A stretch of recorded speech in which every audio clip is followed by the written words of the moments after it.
एकूण 25 एकर शेतीची काटणी करून त्याचा मकाचा डेपो डोंगराजवळ मी लावला होता.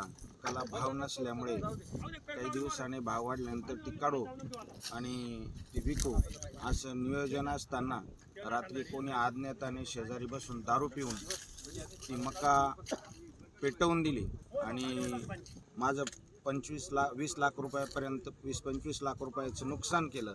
त्या नुकसानीतून माझ्या कुटुंबावर मोठा आर्थिक घाला झाला आणि ज्या कोणी दुश्मनी किंवा माझ्याशी दुश्मनी करून किंवा त्या ठिकाणी त्याचा काही फायदा होत असेल, निश्चित परमेश्वर त्याला देईल. परंतु या आर्थिक संकटातून सावरण्यासाठी रीतसर असा या गोष्टीचा पंचनामा, या वस्तुस्थितीचा पंचनामा करून श्वानपथक बोलवून जो कोणी केला असेल त्याला कडक ते कडक पनिशमेंट केली पाहिजे, शिक्षा झाली पाहिजे आणि जेणेकरून भविष्यामध्ये कोणी हे करणार नाही. हा करणारा शेतकरीच आहे आणि कुठंतरी त्याचं मन दुखावलं असावं त्यामुळे त्याने केला असेल. परंतु याच्यातून त्याचा काही फायदा नाही. 2-3 क्वार्टर इथं देशी दारू पिला तो आणि त्याने ती पेटवलेला आहे आणि या झालेल्या घटनेचा तपास करून आरोपी जो सापडेल त्याला कठोरातली कठोर शिक्षा दिली पाहिजे असं मी प्रशासनाला विनंती करतो आणि शासनाकडून मला झालेल्या नुकसानीची भरपाई मिळावी अशी विनंती करतो.